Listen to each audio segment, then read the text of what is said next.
Pretend this is tea, because today I'm spilling all of it.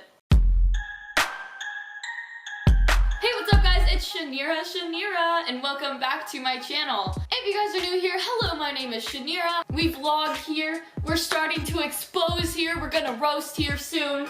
It's a lit channel, so just go ahead and click that subscribe button in that corner. Cool, got that out of the way, let's get into the video. I'm gonna start off by saying I'm sorry to anyone that this video might offend.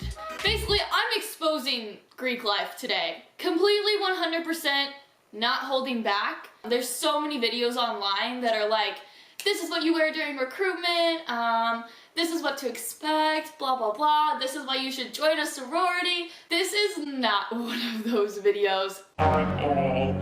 I haven't really seen any videos like this out there, so kind of taking a risk. But yeah, this is kind of just going to be the cons of Greek life. So before we get started, I'm going to preface this by saying that this is probably going to be a pretty long video, but stay until the end because as the story goes on, it gets more and more juicy, and if you want to hear the real juicy facts, they're at the end, and you kind of got to get the whole build up to get there. So just be patient with me, and you'll thank me for it later.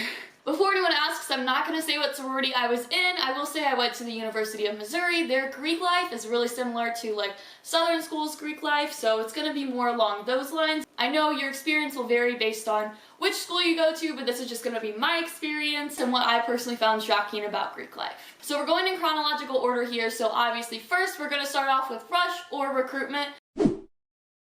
For sororities, formal recruitment is about a week-long process. Not going to lie, this week is hell. At the gates of hell.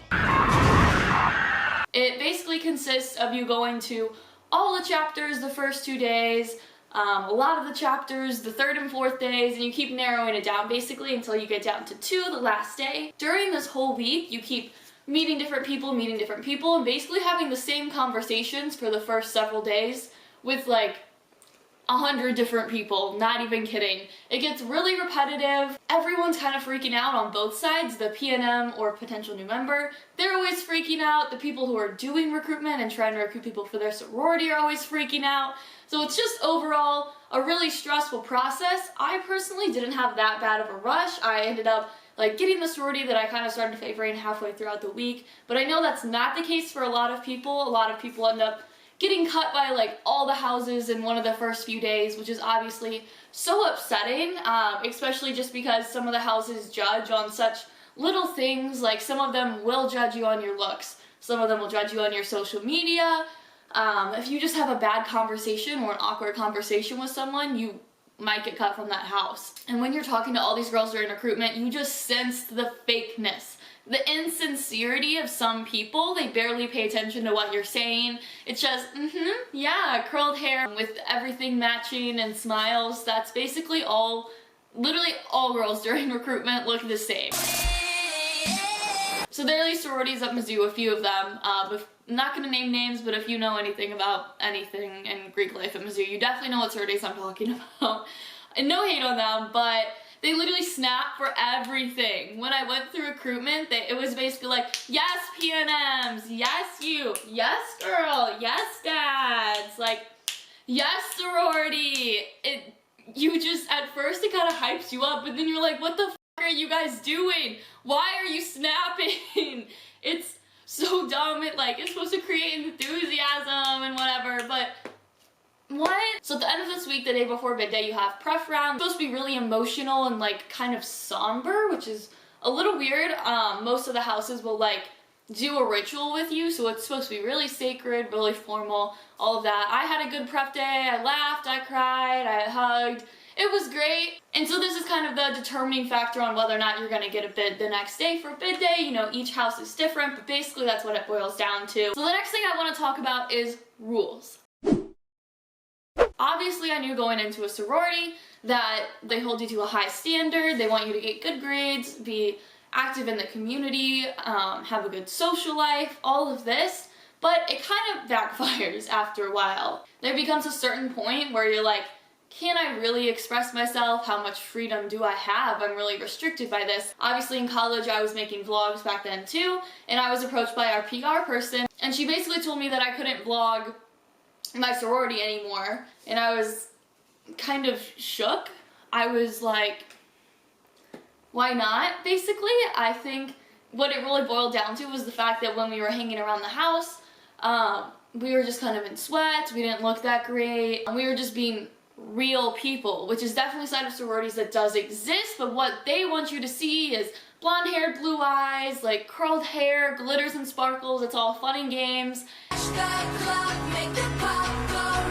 And that's what it's like about 2% of the time, literally. And they just don't want you to really see the other side of sororities a lot of times, which is not that great, you know? I was kind of really upset when I was told I couldn't vlog my sorority because that was a big part of my life at the time. I was also told the same thing about skating, and so basically all of my individuality was taken out of my vlogs. I wasn't allowed to do that anymore, so that was also a big part of the reason why I didn't vlog too much anymore, because I couldn't vlog any of my life.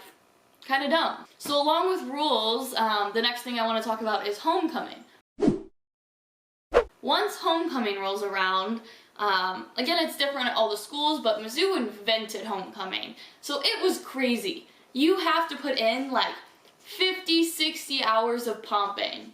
And for those of you that don't know what pomping is, basically it's a little, you get a tissue paper, wrap it around a pencil, stick it in some glue, and put it on a board. And these pomp boards are like 2 stories tall. I'll put a picture of some in right here. But basically, freshmen and sophomores put in all the work for the pomping part of things. And it's just really tedious, it's annoying. You sit in a frat basement for 10 hours at a time, pomping while like sweating or freezing your ass off, and it's just not enjoyable at all. So that's low-key sororities' version of hazing. It's not really hazing, it's just something that everyone has to do, and since we're like anti-hazing sororities, at least mine was. I can't speak for other people, I don't know their experiences. My sorority did not haze at all, but that was one thing we had to do. However, as far as fraternities go, I know the fraternity we were paired with for homecoming that year, they literally one night made the pledges stay up all night. They made them take a ton of Adderall, and they just turned them into pomping machines, which is so dumb, so ridiculous. So that's gonna get me started on fraternities. Frats are shitty. I don't know if you guys are aware, but Delta Psi is simply responsible for the most epic party moments in history. That's all I really have to say about them. But if I must go into more detail, there are so many things wrong with frats. Hazing is a big part of it. I know, like that story from homecoming, obviously I'm not going to say any specific names, but there are some frats at Mizzou that would literally force their pledges to drug girls in order for them to get initiated into the frat, which is so messed up. Why would you put someone else's life at risk so you could be cool? Like, guys, listen to me, why does that make sense? It doesn't. It really pisses me off. I hate that, like, all the things pledges have to go through for frats, like ridiculous amounts of drinking, just like mental torture and things like that. And where are they gonna drug these girls? At their parties. Frat parties are one thing, like, I hate frat parties. No one enjoys frat parties, let's be honest. Everyone would get ready to go to them and be like, yes, frat party, space theme, I got my space buns in, and a neon tube top and a silver skirt, let's go. But no, you would get there, and literally frat parties consist of a small basement packed wall to wall, shoulder to shoulder with girls. There's not even that many guys there. It's all just girls that are like drunk and sweaty. It's just not enjoyable, okay? I guess a few frat parties are fine, you know. As a freshman, you get excited to go to them, but it just gets so dumb after a while. You kind of think about it, you're like, why do we do this? Why do we go to a dark, sweaty basement and accept alcohol from strangers? Why? So that brings me into partying. When you're in Greek life, there's a huge push to party and go out, and when you're involved in it, you don't think it's a big deal whatsoever. When you're in a sorority or fraternity and in college, it's normal to go out 2, 3, 4 times a week, which in the real world is not the case. That's definitely something that I've discovered. I like never go out anymore, not because I'm boring or I don't like having fun. It's because I work full time, I do YouTube, I do photography. I don't have time for these things. In the real world, you don't have time to go out every night, to be hungover the next morning in class or at work. It just doesn't work like that. And in Greek life, you're basically trained to do this. You're trained to build up your alcohol tolerance, to go hard. Every Thursday night, you have to go out. No. Who made the rule that in college we're all gonna go out on Thursday nights? When we have class Friday morning, why? Who made that up? I'm just curious. Let me comment down below if you know who made that rule, because I've got some beef with them. It's kind of dumb. So the last thing I'm gonna address in this video is also the beefiest beef and the hottest tea. It's the quality of friendships you get out of sororities.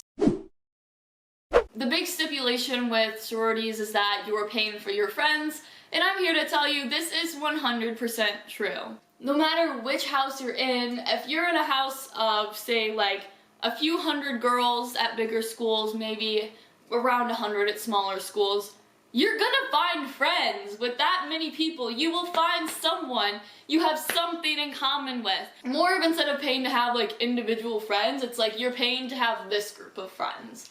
That like you guys all have this in common. And I know that like level of sisterhood is different in each house, but I've heard stories of girls in some houses that say just went through a terrible breakup. They wouldn't even tell their sisters that they were around at the time, even though they were hurting, because their sisters just genuinely wouldn't care. That's not the kind of friends I would want to be around. I don't think that sounds like a high quality friendship. Whenever I was in my sorority, I had a lot of friends. I'd say I definitely made a name for myself. I knew a lot of people. I was friendly, and I thought these people were really good friends of mine. And they were at the time. And as I started suffering, like over time, from anxiety and depression, it just became less and less. And I still had like a decent sized group of friends right before I left. So when I left school, it was like really abrupt, and I came back like a week later to officially withdraw and everything. And it like wasn't my choice to leave, but that's a whole nother story. Anyways, when I left, they basically gave me this box with, it had like candy and stuff in it, and a bunch of cute messages on the outside, like, take care of yourself, we'll always be here for you, we love you and are here for you no matter what. Just a lot of messages like that. And that was the last I heard from most of them. I currently talk to 2 people from my sorority still. And it's been, what, 9 months? I'm only an hour and a half away. It's not that hard to say hello and check up on someone. I know most of the time, so these 2 friends, I love them. One's my big, one's my other that was like my best friend at the time in my sorority. They're still like very nice to me, but everyone else, no one has made an effort to just even say hello, really. There's been like, maybe we'll have a few Instagram comments here or there, or they'll like swipe up on a Snapchat story like, oh, your hair looks cute. That's it. That's all. That's literally all I hear from them anymore. It really makes me upset, because at the time, like, all of us were such good friends, and I left and everyone was like, we're here for you no matter what, you're supposed to be sisters for life, and no one talked to me ever again. And here I am at home now. I have 2 friends that live at home. 2 friends. All my other sorority friends are only 90 minutes away. But none of them care, so it's fine. I'm fine. It's great. I know my old sorority's gonna see this, so we'll see how that blows over. I'm sorry, guys. I just wanted to tell the truth about everything so that people know the cons of Greek life, because no one really puts those out there. So I went ahead and figured I would. Sorry that got a little deep, guys, but that is it for today. If you guys like this video, make sure to give it a big thumbs up. Comment down below more video ideas. This was a requested video, so if you comment a video idea, there is a high chance that I will film it at some point. So definitely do that, and I will see you all next time. Bye!